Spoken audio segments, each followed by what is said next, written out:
President Trump made the historic decision today to withdraw the U.S. from that nuclear deal with Iran.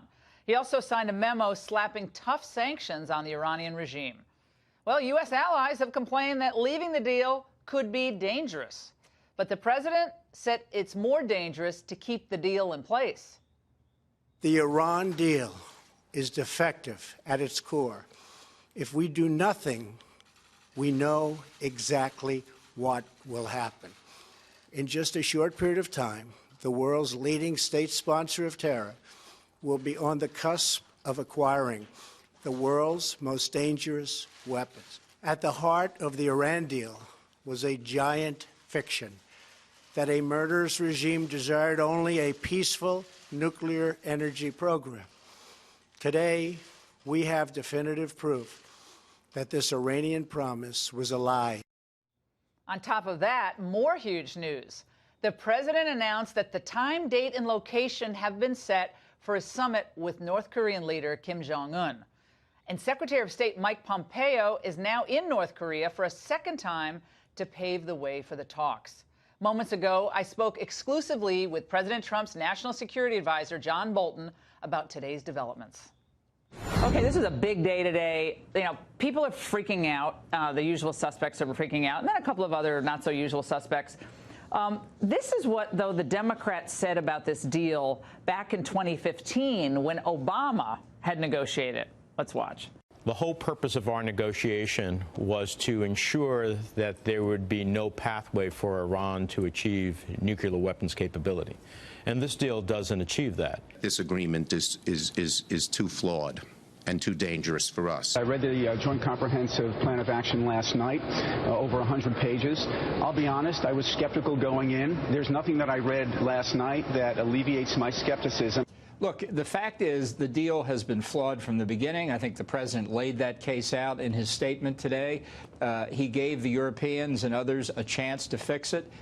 It was not doable because the flaws go right to the foundations of the deal. So he did what he clearly advertised he was going to do as far back as the 2016 campaign, pulled the United States out of the deal. Why? Because it's in our security interest to get out of this flawed deal. John Kerry today explained why he was doing his own little version of talking to Iran.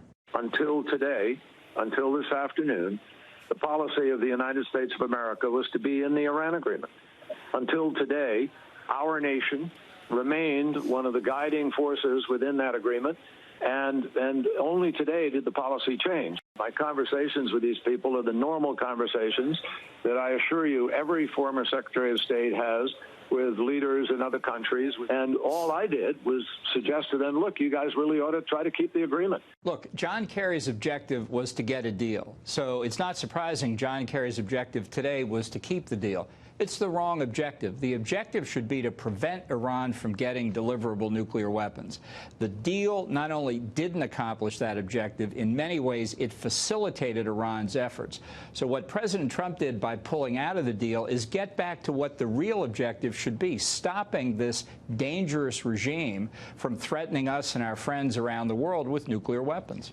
John Brennan, another good pal of yours, a former CIA director, he said this about how the whole development with the Iran deal could affect our conversation with North Korea. Let's watch. Well, I can't understand how it helps in any way the ongoing discussions with North Korea and the efforts to try to denuclearize the peninsula.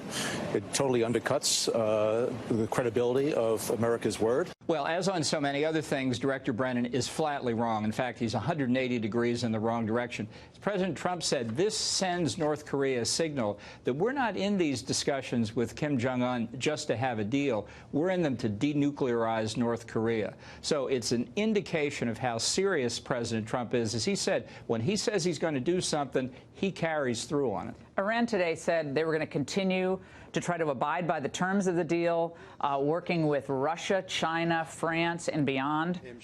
How do you respond to that? Look, I think Iran has demonstrated in so many ways it couldn't care less about the restrictions of this deal. What it wants are the economic advantages that Obama and Kerry gave to them. So, of course, it'll try and keep those. But we'll see. I think their real performance is going to put them in a position where our European friends have got to come along and put sanctions weapons back on, and to do what we've already begun to an extent. We're going to do even more tomorrow, work with the Europeans and others, not only on the nuclear issue, but on Iran's ballistic missile development, its continuing support for terrorism, and its military activities that jeopardize our friends like Israel and the Arab states in the region. Samantha Powers, of course, former UN ambassador for Obama, tweeted this about what this deal and leaving it did. Trump has demolished America's credibility and paved the way for Iran to restart its nuclear program. Trump has done the unthinkable, isolated the U.S. and rallied the world around Iran. The costs of using military force have only increased. Basically, she's arguing that we could be getting closer to war with Iran because of what you guys did today. Well, once again, it's exactly the opposite. This deal didn't stop Iran's nuclear weapons program. That's part of the problem. But they did get inspection. They did have some inspections of sites that they got to choose, correct? Yeah, there are no real inspections here. I mean, again... Were there inspections before the deal of any type that were useful? There were, but they weren't adequate. And they're certainly not adequate on the critical issue here of Iran's military activities, before now and continuing. We saw from what the Israelis released, although the data went back some years, Iran clearly had a weapons program. We don't know the full extent of it today. And by allowing this deal to continue, we were simply giving Iran more time to get closer to nuclear weapons. The former U.S. ambassador to NATO, Ivo Dowdler, said essentially today a month-long effort by the U.S. closest allies to persuade President Trump to stick to the deal has failed.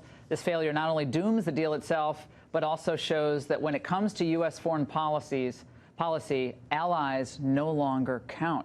Is that the message that Macron, he comes, he has that great state dinner, Theresa May stops by, you know, of course, we had the German chancellor in town, Angela Merkel, and they feel like they're second-class citizens here. America is going to go it her own way. Yeah, I mean, that statement was just completely the opposite of what the president's view is, and it's why we're going to continue to work with the allies to do something effective about Iran's malign influence in the Middle East and not paper it over and pretend that we've actually stopped them. The president's way of making decisions is fascinating. He likes a lot of inputs, even though he had campaigned against the Iran deal, repeatedly saying it's the worst deal ever. When did he finally decide to leave the Iran deal?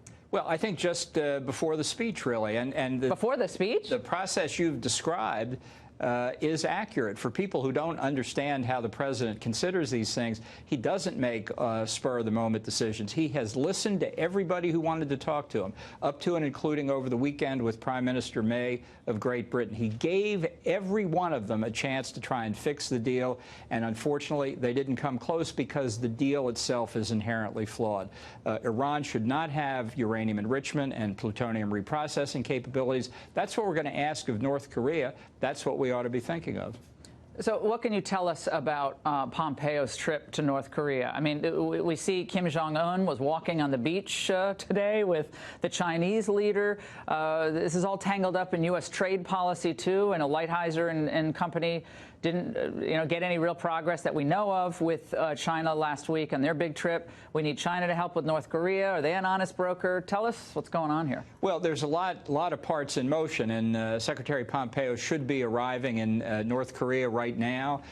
He's there to talk about the preparations for the Kim Jong-un summit with President Trump. We're going to pursue this as aggressively as the president pursues any negotiation and see if we can't reach a historic deal on the peninsula. We're going to get these hostages back that we should have gotten back a long time ago? The president said quite some time ago, I've repeated it, we want these people released. They shouldn't be human Should it be part of the deal? It should happen before the deal. Okay, so is that going to be you are going to let these people free, or this is off? Is that where we're going? Well, Mike Pompeo's on the peninsula now. We'll see how this comes out. Keep your fingers crossed overnight. But let's not miss the question as well of what the meeting with Kim Jong-un itself is going to produce. Are you having fun in this job? I mean, I'm having a great time. This is kind of like your dream job. I mean, let's face it. Like you were over there at the UN, and you were at the State Department, and you've kind of seen it all. But you're right in the thick of it in historic times. It's even more fun than being a Fox News commentator. But you're either the devil. They think you're the devil. You're the Trump whisperer. You're getting him to do all this neoconservative stuff, and you say. Well, I'm doing the best I can, but I think everybody should understand I'm the national security advisor. I'm not the national security decision maker. He makes the decisions. He knows what he's doing. John Bolton, it's great to see you. Thank you for joining us tonight Glad to be in here. prime time.